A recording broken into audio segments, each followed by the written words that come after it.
called Haiti, El Salvador, and some African countries S-holes. The president was talking to congressmen and senators privately who wanted to let hundreds of thousands of people from these countries into America. The president reportedly suggested bringing in people from places like Norway, and all hell broke loose on CNN. The president seems to harbor racist feelings about people of color from other parts of the world. It just shows that the president has racist views. I mean, how long do we have to dance around that issue? A white from Norway can come here, but a black dude from Haiti can't. What does that tell you in an America that in one generation called you? What does that tell you, Don? I can tell you that what that tells like me. We're no different than we were a generation ago, and we're learning the same lessons that we learned when we called a Chinese man, when we called a man from Guatemala, and we called a black man. Wow. Listen, what the president said was offensive. It was crude and not helpful. The president's blunt, sometimes too blunt, and this was one of those times. But the president wants what's best for America, like an immigration system based on merit, not skin color. Putting America first is not racist, it's patriotic. But the real story is how the left, specifically CNN, covers tough talk depending on the party. President Obama called Libya an S show after he led from behind and the country turned into a failed state. Was he racist? That president also famously referred to people in middle America as bitter clingers. They get better and they cling to guns or religion or antipathy towards people who aren't like them, or anti-immigrant sentiment, or anti-trade sentiment, and a way to explain their frustrations. Now, Hillary at the time called that demeaning. Then 8 years later called those same people deplorable. You could put half of Trump supporters into what I call the basket of deplorables. The racist, sexist, homophobic, xenophobic, Islamophobic, you name it. I've been at parties with liberals who've called Queens an S-hole. Queens. I've heard liberals call Detroit an S-hole. And I've heard dozens of Democrats call middle America a lot worse than an S-hole. Not only that, how many times have you heard the left call cops racist, call the military a bunch of Nazis, and regular hardworking Americans hicks and right-wing extremists? Democrats have actually compared Republicans to ISIS. Where's the outrage on CNN? Democrats have been calling America an S-hole for decades, but Trump says it about a third world country and gets savaged for it? We can say this, he's always been proud of being an American, unlike some people. For the first time in my adult life, I am proud of my country. They're not whole countries. For one, Donald Trump isn't their president. CNN is outraged about the suggestion from people that came from Norway that they could contribute to the betterment of America.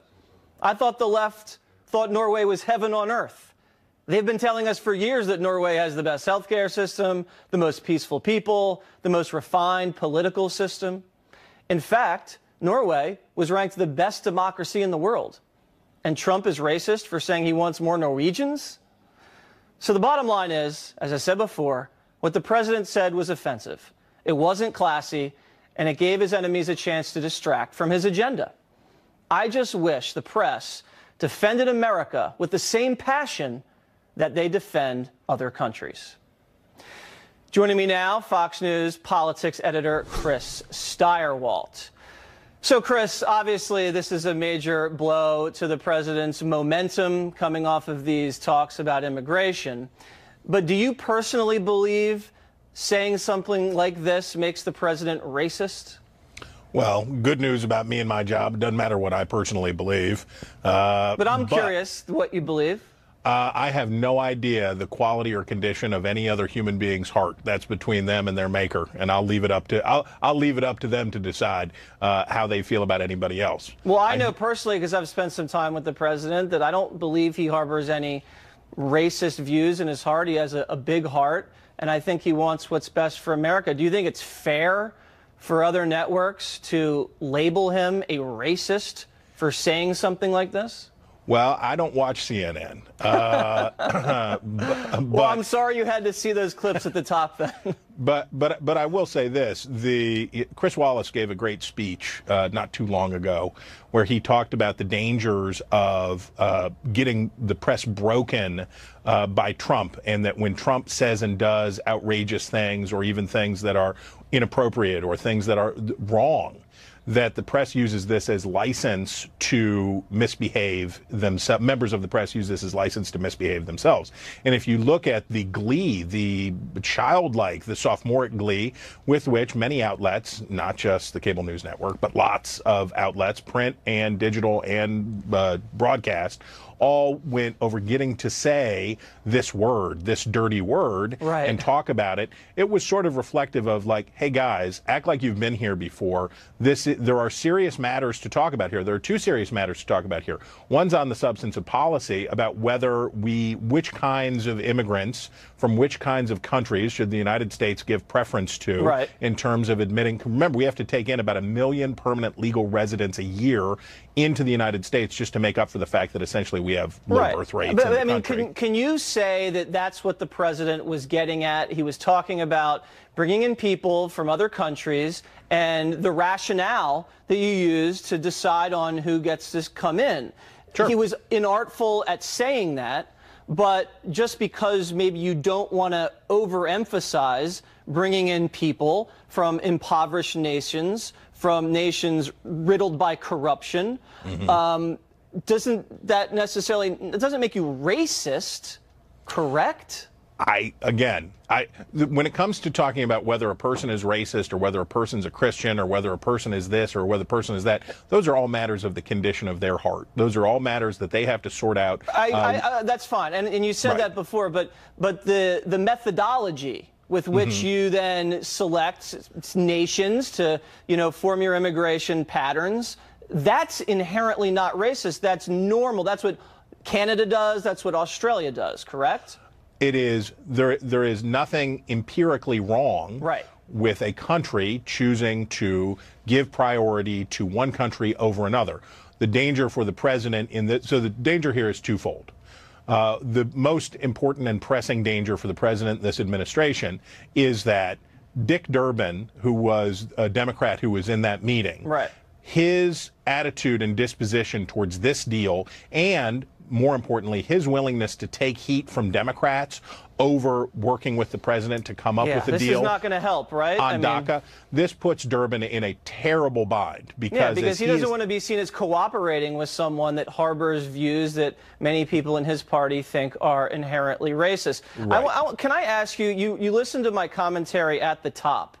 There is a difference between how the media treats Democratic politicians or Democratic voters when they paint large swaths of the American public, whether people from the South, people that own guns, Christians, with a broad brush and disparage their belief system. They call them names. They've compared them to ISIS, to the Taliban. That's never challenged. I remember, I think it was Dick Durbin himself that compared American troops in Iraq to Nazis. And he took heat from that fairly, but not to this level. Do you understand the distinction which I'm upset about? I believe you, but I will also say this, that media criticism, I don't care what particularly CNN programs in a given hour. I don't care. The great thing about the media landscape today is the most powerful name in news, Fox News. We have a broad, variegated media landscape in which people are able to find competing and differing voices. This is not the time that it was 25 years ago when 3 broadcast networks, 2 newspapers, and a wire service essentially got to dictate the narrative for the whole country. No, you're right. It's very diversified right now.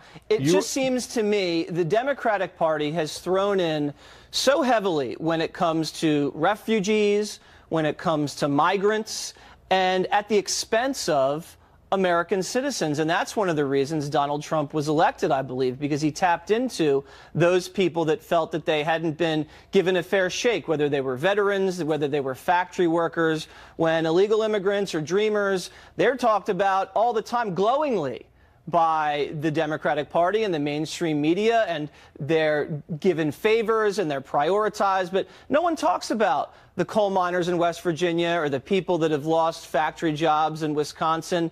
That's the difference, I believe, in this debate. Well, I'm from West Virginia, and I can say this. There has been a lot of coverage this year and in the past 18 months about Trump voters in places like West Virginia. You're right, and that's a good thing. That has been a huge focus of media attention, trying to reason out why the election went the way that it did. And Trump drove that attention. But I will say this. Whatever you think about, whatever any person thinks about where immigrants ought to come from and which countries ought to be prioritized, and all of those other things, and the priorities that the president ran on and that his voters supported, what happened this week, if you think about it this way, on Tuesday, Trump was sort of at the high watermark of his presidency so far. Yep. He conducted a successful bipartisan meeting on this subject that had Democrats walk away saying, hey, maybe we can do a deal here. The possibility of comprehensive immigration reform was on the table. You're right. The success of the tax cut legislation and all of these things had accreted to what looked like Trump at a pivot point or at a moment where the presidency was going to take new gusts. But isn't this what happens a lot with this person?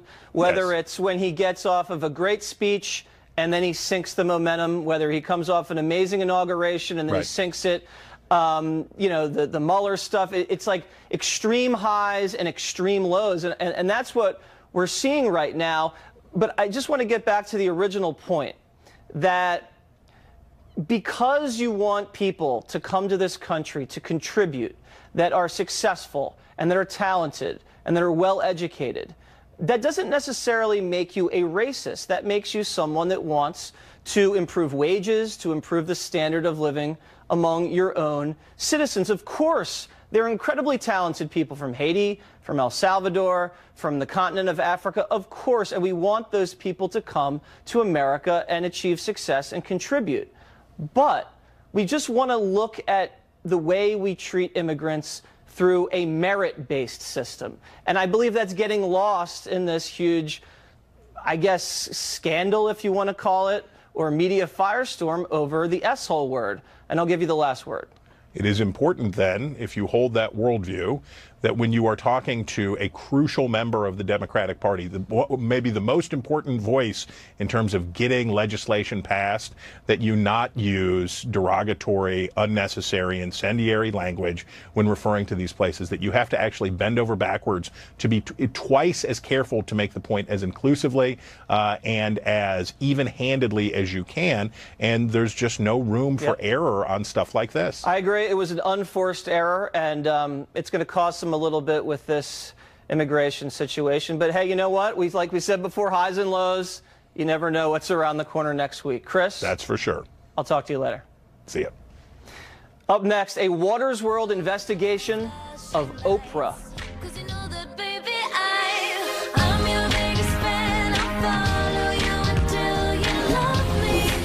Winfrey this week burst onto the political scene when she gave a rousing speech defending the press and praising the Me Too movement. Now, the calls for President Oprah started immediately. NBC actually endorsed her. Look at this. Nothing but respect for our future president. Hashtag Golden Globes. So let's treat Oprah like a legitimate presidential candidate. Watters World did a little investigation on her political profile. Here is what we found. Oprah's net worth is $2.8 billion, and President Trump's is $2.86 billion. Her peak viewership was 12 million viewers per show. Trump's Apprentice had about 18 million. Oprah has given large donations to the Democratic Party, as had Donald Trump, but we could not find any donations to a Republican from the talk show queen. Oprah has had a few controversies over her long and illustrious career. She refused to have Sarah Palin on her show before the 2008 election. She's hosted medical acts with shaky credentials and highly questionable results. Her all-girls school in Africa was rocked by a physical and sexual abuse scandal. Her close relationship with serial sex predator Harvey Weinstein raised some eyebrows. Even fellow celebrity Seal had this to say. Oh, I forgot. That's right. You'd heard the rumors, but you had no idea he was actually serial assaulting young starry-eyed actresses who in turn had no idea what they were getting into. My bad. Also, she was asked by the BBC in 2013 about how to deal with racism in America. Her answer: people need to die. As long as people can be judged by the color of their skin, the problem's not solved. As long as there are people who still, and there's a whole generation, I say this, I said this, for apartheid South Africa, I said this for my own, community in the South. There are still generations of people, older people, who were born and bred and marinated in it, in that prejudice and racism, and they just have to die. On policy, we don't know much. We do know she believes in gun ownership with increased background checks. She also has straddled the fence on immigration, saying we need a path to citizenship and strong law enforcement at the border. So would Oprah be a threat to President Trump? And what does this say about the state of the Democratic Party to draft their own celebrity billionaire? Here to discuss, Director of Urban Development at Turning Point USA, Candace Owens, and civil rights attorney Leo Terrell. All right, ladies first. Candace, what do you think about Oprah? Is she a threat? I think she is a pretty natural progression in the Democratic game of identification politics. I do not deem her a threat whatsoever, no. Well, she is be a self-funder. She's got very high favorability ratings. The media would love her. They'd propel her candidacy pretty aggressively. That's got to be an advantage, wouldn't you agree? Yeah, I mean, I think that was a similar advantage that Hillary had, and it didn't exactly work out for her. Well, she has a lot more charisma, Leo, than Hillary Clinton. I think we can't agree on much, you and I, Leo, but I think we can all agree that Oprah has charisma oozing out of her pores. You probably would love to see Oprah in the race, would you not? Oh, sure. You asked Candace a very straightforward question. Is she a viable candidate? Here's the answer, yes. And you failed to mention all the praise a guy named Donald Trump has laid on Oprah. He claims she's a great person. Oprah has likability. In the last 24 hours, Donald Trump doesn't have that. That is why Donald Trump fears Oprah. Oprah is well-liked. The crooked Hillary comment can't be applied to Oprah. Yes. She has associated Leo, herself I would with some say that people. she's a likable person. I would agree with that. Very but likable. Once you step into the realm of politics, your likability goes down about 20 points, and half the country hates you, Candace. So, knowing what we do know about Oprah, and you heard what I said at the top, she seems to like to straddle the issue. I don't think she's far left, but, she seems pretty mainstream. What my concern is, I don't know what her policy would be on ISIS, on North Korea, on unfair trade practices in China. Does she know enough to be president? I don't think the Democratic Party cares so much what she knows. They think about what she represents, which is simply put a distraction from the fact that the Democratic Party brought us slavery, they brought us the KKK, they brought us Jim Crow laws. It is just another ploy for them to distract voters by saying, look, it's a black woman. Don't pay attention to all of the dirt of everything that we have done to put black people down. I'm not convinced. Trump 2020 for me. Okay, that's an interesting point, Leo. Respond to that, but also respond to the fact when you do nominate a female or a minority, it definitely insulates them from a lot of criticism. And the candidate, whoever runs against that person, has to be very careful, because if you say anything that can be construed as sexist or racist, they will just get pounded. That has to be an advantage for Miss Winfrey. Excuse me, I just saw an election last year. First of all, let me address Candace's comments. See, she cannot attack Oprah, so she goes back and gives us a historical perspective about the Democrats, the KKK, and the 60s. We're not talking about that. We're talking about 2020. Now, let me be as clear as I can. Oprah's a viable threat. You know why? That TV show that you mentioned she had, that played very well in Kansas, in Oklahoma. Middle America loves Oprah, and that's Donald Trump's biggest fear. What's not being mentioned is this. Donald Trump didn't have any political experience. And Donald Trump surrounded himself allegedly with some good people. He the should only listen to thing their I would advice. say to that, So, Leo, in terms of Donald Trump's political experience, he'd been writing and speaking publicly about policy and politics for Wrong 3 on a lot of decades in issues. New York. So I don't know if Oprah's been doing that. She's been doing a lot on cooking and on books and feeling good. But you know Oprah what? is a I don't want to put her social down because I activist. do agree with you, Leo. I do agree that she has a big appeal to people in middle Yes. America, especially Oklahoma, women. Kansas. Especially women. Now, I want to Yes, get to she something does. else first. The opposite of middle America. This is something Chelsea Handler tweeted. Ready? Holy bleep. Okay. Bleep. I just watched the video of Trump's bipartisan meeting yesterday. Hey, Lindsey Graham, what kind of blank-sucking video do they have on you for you to be acting like this? Wouldn't coming out be more honorable?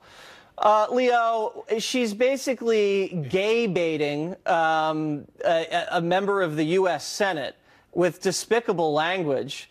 This can't be good for the left. I mean, this is just embarrassing to you, is it not?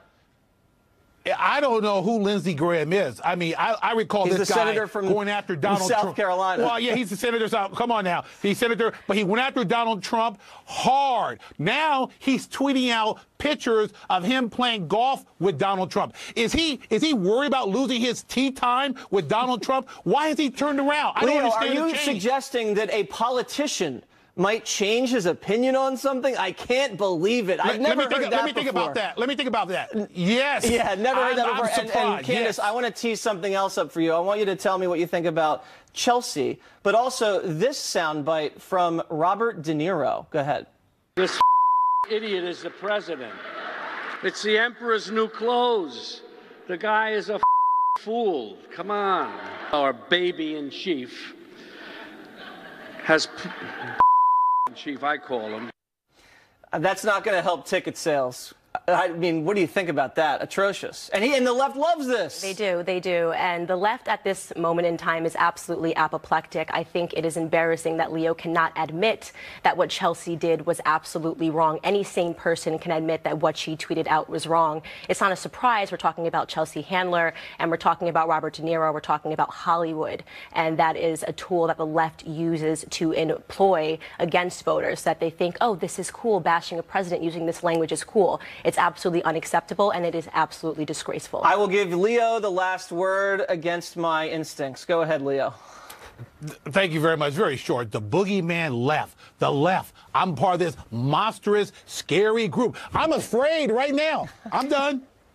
All right, Leo, listen, I think you guys should clean up the mess in your own house with the Weinstein stuff. You guys have no moral high ground to preach about anything anymore. So let's just nip that in the bud. Guys, I got to run. Thank you very much.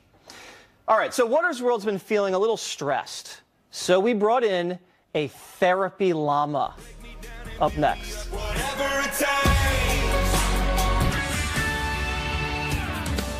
Live from America's News headquarters, I'm Kelly Wright in New York. Frayed nerves in Hawaii today after a false alarm prompted fears of an incoming missile attack.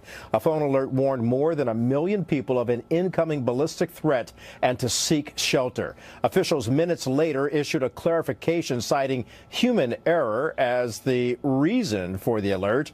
Officials at the Hawaii Emergency Center said it was a mistake, while the Speaker of the Hawaii House said someone just pushed the wrong button. A spokesman for the emergency center said in a routine internal test started at 8:05 Hawaii time this morning when a shift change went into effect. It involved the emergency alert system, and 2 minutes later a warning test was triggered statewide. By 8:13 the statewide danger warning message was canceled. Officials also stressed the state emergency management had not been hacked. I'm Kelly Wright. This week is the anniversary of the infamous Trump dossier. BuzzFeed released it to the public without verifying a thing in it. And to this day, not one thing has really been corroborated, according to the Fox News Brain Room. The Trump dossier alleged several ridiculous smears, like claiming Mr. Trump went to Moscow and employed prostitutes to urinate on a hotel room bed once slept on by President Obama. The dossier claimed Russia had tapes and then could use them to blackmail Trump should he become president. What has been corroborated was that Hillary Clinton paid for the Russian dirt on Trump. Now, fast forward to this week. Investigative reporter Sarah Carter has sources who confirm that Hillary-funded fake dossier was used by Obama's FBI to get a warrant to spy on the Trump campaign. Now, Trump's personal attorney, Michael Cohen, sued both BuzzFeed and the dossier's creator, Fusion GPS, saying the document defames them. Joining me now is the woman breaking much of the developments in this story, Fox News contributor Sarah Carter, and former Secret Service agent Dan Bongino. All right, so Sarah, tell us about what you know about the dossier and how it was used as a justification to get the warrant. I think this is the most interesting part. Here we have a dossier, and remember, April 2016, the DNC Hillary Clinton campaign, through their attorneys, hire Fusion GPS to dig up dirt on President Trump and his relationship with the Russians. And now what I found out from my sources is that the dossier was used in part to justify warrants to basically spy and surveil President Trump and members of his team. The sad part is that other than Carter Page flying to Moscow and other than open source reports that the Russians don't like Hillary Clinton, nothing else in the dossier is verified. Yeah, no one even knows anything about Carter Page. So tell me quickly, to use an unsubstantiated political hit job, you take that piece of paper and you give it to a judge and the judge signs off on a warrant based on that? How unusual is that? I think it's very unusual, but look, I think that we're going to find so much more than just about this dossier. I believe there has been, and I've been told by sources, systemic FISA abuse. So systemic abuse of getting warrants to basically listen in and under the FBI. That's right. With James Comey and under Barack Obama. That is correct, Jesse. And I think that what they're going to discover is that when you look at this dossier, in the end, it appears to be, by the U.S. intelligence sources that I've spoken with and others overseas, that this was a disinformation campaign by the Russians. So the Russians actually used this dossier to put in false information. So we either got duped by the Russians or Hillary paid for the duping herself. And either unknowingly. way, it's completely embarrassing and has led to a lot of these investigations. So, Dan, connect the dots for us. What are you hearing from your sources? Well, Sarah's spot on, and the dossier story is horrifying. But riddle me this, Jesse, right? Mike Rogers, who at the time is the director of the NSA, he goes and visits Trump on November 17th, right after the election, about 10 days after the election. Conveniently, right around the time the sensitive compartmented information facility goes up so he can talk to Trump privately. He tells nobody, which offends the Obama administration, by the way, I'll get to that in a second. The very next day, Jesse, what happens? The Trump team magically evacuates Trump Tower and heads up to Bedminster, New Jersey. By the way, the Obama team objects to this entire meeting. What do you think happened? I think Sarah kind of hinted at it. Now, I can't confirm it for sure, but I'm working on this like she is. Okay, so your allegation is that potentially that the Obama administration's aware of the surveillance going on at Trump Tower. The National Security Agency head comes over to Trump Tower and tells the president-elect, you know what, you might want to conduct your transition business at Bedminster at your golf club in New Jersey. Maybe this isn't the place to do it. And the Obama administration's a little upset by that. But, yeah, Jesse, conveniently, he waits about 10 days after the election when they're relatively comfortable that WACA, the White House Communications Agency, the Secret Service, TSD, someone has a facility up in Trump Tower called the SCIF where they can talk privately without being monitored. What do you think he said to him? And by the way, combine that with one other tidbit. You can look this up. This is all out there on the internet now. The April 26, 2017 Foreign Intelligence Surveillance Court document that clearly indicates there has been information shared by the FBI, culled in the database monitored by the NSA, that's been shared with private contractors and third parties. Who are they? Nobody knows, but that's a pretty interesting question. Okay, so it looks like political espionage, Nixonian, and we're going to get to the bottom of it because a lot of the investigators on the House side are really starting to crack down and issue subpoenas and threats. Sarah, looking forward on this, is there anything else we can expect to come down in the next week or two? Oh, absolutely. I believe that right now that the House Intelligence Committee has had an opportunity to really review all the FBI testimony between witnesses, how this dossier was even utilized as in part to obtain a warrant. Now that they've had the opportunity to look at that, I say watch out for next week, because a lot of stuff is going to come down the pike, and I think it's going to be quite explosive. All right, Dan, Sarah, thank you guys very much. We're going to continue to follow the fake dossier scandal. Up next, the man who says coming out gay to his parents was harder than coming out as a Trump supporter.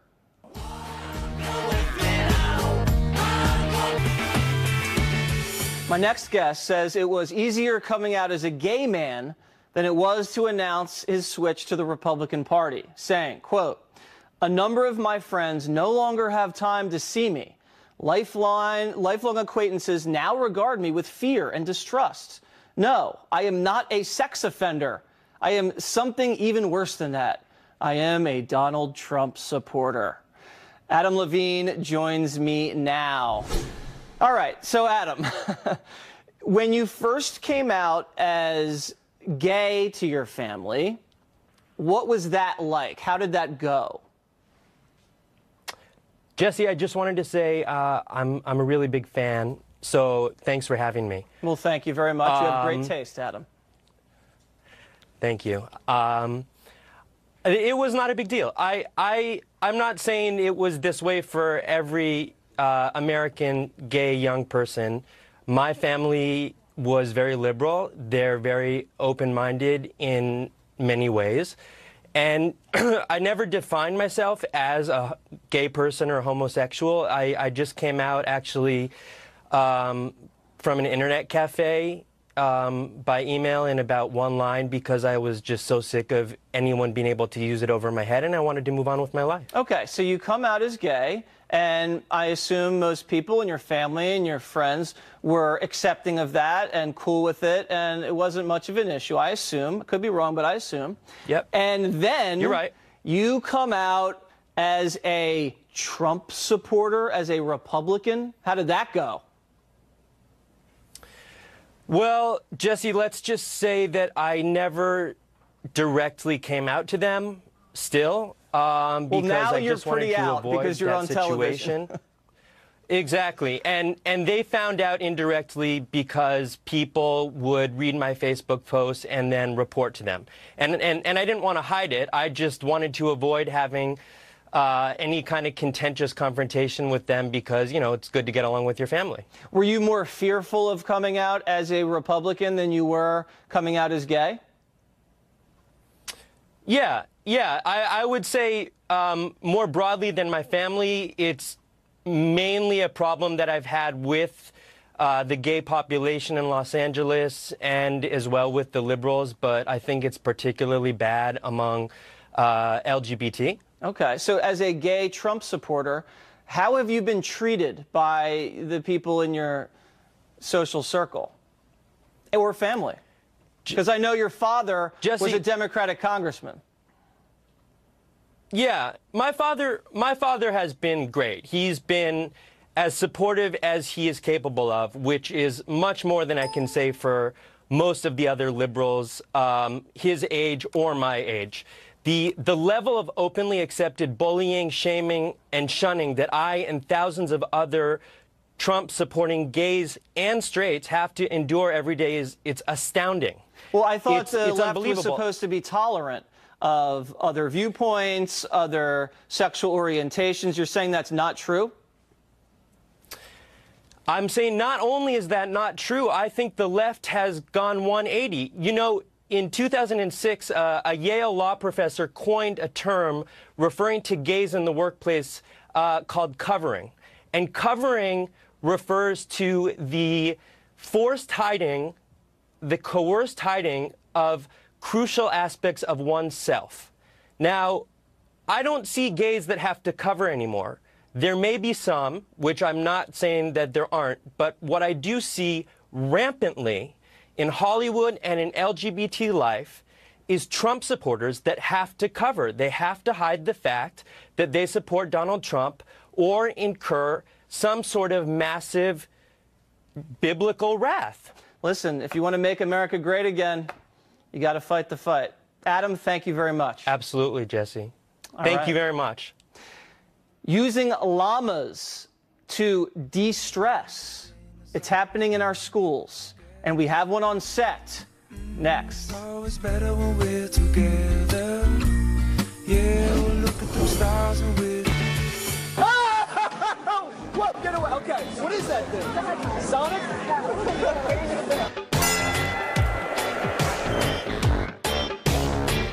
Okay, all right.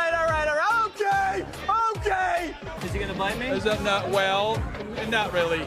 Ah! Don't move. Do you say Happy Holidays or Merry Christmas? We all know I have a big fear of animals, so my producers thought it would be fun to bring one into the studio. Why? Because some college snowflakes are so stressed during exams, schools are providing therapy animals to pet. With us now is an emotional support llama named Twist, and its trainer, Andrea Tibbetts. Okay, so why do you need an animal like this to calm down? Well, I think the benefits of these animals are generally they're fairly docile. Mm-hmm. They're easy to care for. Can I pet it? On his neck, please. On his neck, yes. Not on the head? Not on their head, right on their neck. Go ahead. You can do it. Does Twist you can bite? do it. And he does not bite. That's what I was going to say. They do not have teeth up above, so there's no way they can bite. Now, if you're a snowflake at Berkeley, where they're bringing in these animals, how is this supposed to make you feel better during exams? I think it's mostly a distraction to the stress that exams typically bring to the students, and to have an opportunity to kind of take a break from studying and enjoy something unusual. How often do you see llamas or alpacas? Definitely unusual. It is. Whoa. Is he? You're doing a good job. He's getting a little aggressive. I wouldn't call that aggressive. I'd say we're just repositioning. He's just repositioning? Yep. Okay. Yeah, we'll move him back here for you so you can keep brushing. Has the llama ever attacked anybody? I have never seen a llama attack anyone. Are they angry animals? They are not angry animals. They are relatively docile animals. Okay. Do you think the fact that students... Okay, buddy. At college, do they need therapy animals? Do you think that makes them weak? I think they need a distraction. And it could be whether it's alpacas, llamas, puppies, kittens. It's an opportunity to be able to... What's it got? It's got something. It's got a piece of hay in its mouth. Go ahead, take it out. It eats... Go ahead. You want me to take the... Yeah, see if you can take it out. Go ahead. I think you can do it. I think you can do it. Oh, God, I touched its lip. Hold on. He's looking, I know what he's doing. Ready? Nice and easy. No teeth, right? You said it had no teeth? No teeth. You can do it. Okay. You can do it. Okay. You can do it. I got it. I'm going to leave it down on the ground there. Whoa. We like to save those for later. Yeah, you don't eat that, do you? I don't, but he does. Okay. But why a llama as opposed to a turtle or a cat or something a little bit more domesticated? A turtle. Well, you were just brushing him and enjoying the softness of his fiber, were you not? Yeah, but I actually feel more stressed now after I've had my interaction with the llama. Here we go. Aw. His name's Twist? His name is Twist. His friend Shout is at home watching, hopefully. Oh, I see what you did with that. I like that. See? Now, right. now not so bad. You know what? I'm actually, Comfortable. it's got really soft fur.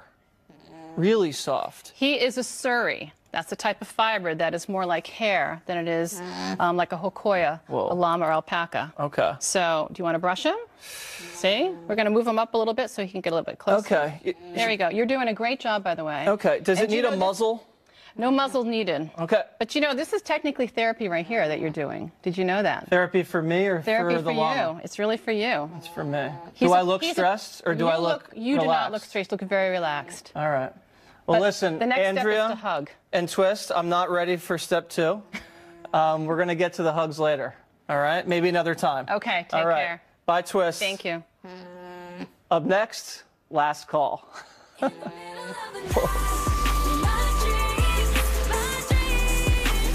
should see the things we Time now for last call. Black ice wreaking havoc in Virginia this week. One man was caught on video sliding down his slick driveway, tumbling onto the grass.